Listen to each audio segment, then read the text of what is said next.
تو اب وہی میری دوباری منت ہے کہ آپ قائم رہیں, ہم آپ کے ساتھ ہیں. Thank you very much. اس میں کوئی شک نہیں ہے کہ عبد المجید ڈوگر صاحب نے ایک بہت بڑا کردار ادا کیا اور وہ ابھی آپ سے مخاطب بھی ہوں گے. 2 منٹ میں آپ حضرات نے ہم سے تعاون کرنا ہے. یہ جتنے حضرات بیٹھے ہیں آپ حضرات تشریف رکھیں. جو ہمارے جماعتی ساتھی ہیں پیچھے چلے جائیں, نہیں تو ہال سے باہر چلے جائیں. دوبارہ کہنے کی نوبت نہیں آنی چاہیے. آپ حضرات بھی, ڈاکٹر صاحب آپ بھی تشریف رکھیں, ڈاکٹر صاحب اور وکلاء حضرات کو, کیونکہ ہال چھوٹا ہے, ہمارے قائد تشریف فرما ہیں, تو ہم خود مینجمنٹ کو خراب نہ کریں. یہاں بھی جو ساتھی کھڑے ہیں کیمرے لگائیں اور جگہ خالی کر دیں. اور میڈیا کے دوستوں بھی سے بھی گزارش ہے کہ آپ اپنے کیمرے چلائیں اور نشستوں پر تشریف رکھیں. پیچھے والے دوستوں کو نظر نہیں آ رہا ہے. اور یہاں بھی جو دوستوں نے جو چلک پھلک شروع کر رکھی ہے, آپ حضرات نشستوں پہ بیٹھیں اور جو ذمہ داری ادا کر رہے ہیں وہ ادا کریں. وقت قیمتی ہے اور اتنے قیمتی لوگ ہمارے درمیان تشریف فرما ہیں, ہم اس مجلس کا 1 منٹ بھی ضائع نہیں کرنا چاہتے. جمعیت علماء اسلام پاکستان کی ایک سیاسی جماعت ہے, لیکن اس کے ساتھ ایک باوقار کلچر بھی رکھتی ہے. جمعیت علماء اسلام کی جہاں اپنی اور روایات ہیں جو اس کو دوسری سیاسی پارٹیوں سے ممتاز کرتی ہیں, وہاں جمعیت علماء اسلام میں خواتین کا بھی بے انتہا احترام کیا جاتا ہے. ہمارے قائد محترم سے پوچھا گیا کہ آپ کے جلسوں میں, آپ کے جلوسوں میں جب آپ سڑکوں پر آتے ہیں تو خواتین کیوں نہیں لے کر آتے؟ تو ہمارے قائد محترم نے ایک جواب دیا, اور وہ تاریخ میں سنہری حروف سے لکھا گیا ہے کہ ہم اپنی خواتین کو اس وجہ سے نہیں لاتے کہ ہمارے مرد خواتین کی نمائندگی کرنا جانتے ہیں. کچھ مجالس ایسی ہوتی ہیں جس میں خواتین کی ضرورت ہوتی ہے, پارلیمنٹ کے ایوان ہیں وہاں خواتین کی ضرورت ہوتی ہے, مختلف طبقہ ہے فکر میں خواتین نمائندگی کرتی ہیں. جمعیت علماء اسلام کے اجتماعات میں اور دوسرے اجتماعات میں فرق دیکھا گیا ہے کہ وہاں عورتوں کے دوپٹوں کو نوشا جاتا ہے, دھکم پیل کی جاتی ہے, بدتمیزی کی جاتی ہے, اور جمعیت علماء اسلام کے اجتماعات میں الحمدللہ عزت دی جاتی ہے. تو یہاں خواتین کی ایک تعداد بھی تشریف لائی ہے. ہم تہ دل سے ان کے مشکور ہیں, خوش آمدید کہتے ہیں کہ انہوں نے جمعیت علماء اسلام جمعیت لائٹ فورم کو عزت بخشی.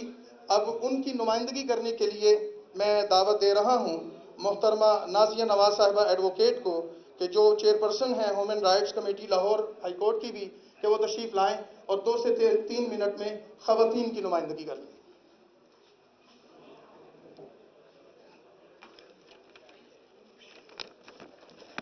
نحمده ونصلي على رسوله الكريم اما بعد فاعوذ بالله من الشیطان الرجیم بسم اللہ الرحمن الرحیم.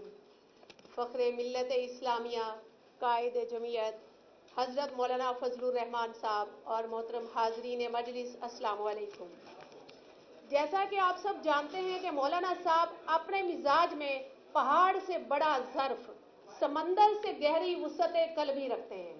یہ برے صغیر کی سیاست کی ایسی درسگاہ ہے جہاں سے اختلاف دلیل کے ساتھ, مخالفت ڈنکے کی چوٹ پر, اتحاد پورے خلوص کے ساتھ, اور دروازے دوست اور دشمن سب کے لیے ہر وقت کھلے رہتے ہیں, جہاں سے بہت کچھ سیکھا جا سکتا ہے. مولانا صاحب تدبر اور حکمت کے پیکر ہیں, اس لیے تو آج تک جس فتنے اور شر نے مولانا صاحب کے خلاف سر اٹھایا بری طرح سے کچلا گیا. ہمارا فخر, ہماری شان مولانا فضل الرحمان. میں اپنی وکالت کے 12 سالوں میں کبھی کسی سیاست کا حصہ نہیں بنی, مگر جب شیخ زکریا ایڈوکیٹ سپریم کورٹ نے مجھے JUI جوائن کرنے کی دعوت دی تو میری خوشی میرے دل سے سنبھالی نہیں جا رہی تھی, جیسے میری دلی مراد بھر آئی ہو. میں دل کی گہرائیوں سے مولانا صاحب کو خوش آمدید کہتی ہوں پنجاب وکلا ونگ بنانے پر. اہلاً و سہلاً و مرحبا. اور ساتھ یقین دلاتی ہوں کہ آپ ہمارے قائد ہیں, آپ قدم بڑھائیں, ہم کو ہمیشہ اپنے ساتھ پائیں گے. ہم نے آپ سے ملاقات کا بہت انتظار کیا ہے. ہم آپ کی حاضرین محفل کا اور جو ہے جوش و جذبہ بڑھانے کے لیے اپنے ان اشعار کے ساتھ اپنی بات ختم کرنا چاہوں گی. اٹھو نوجوانوں زمین کو ہلا دو, ہر ایک کے دل کے اندر مدینہ بسا دو. اٹھی ہیں گھٹائیں یہ تاریکیوں کی, تم ذکر باری کا سورج چڑھا دو. غلامی محمد کی اپناؤ پھر سے, غلامی محمد کی اپناؤ پھر سے, بتوں کی خدائی کو جگ سے ہٹا دو.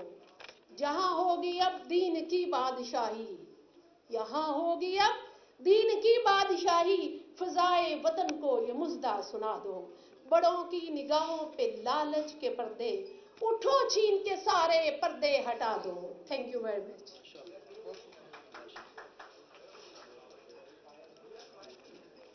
جمعیت علماء اسلام میں مختلف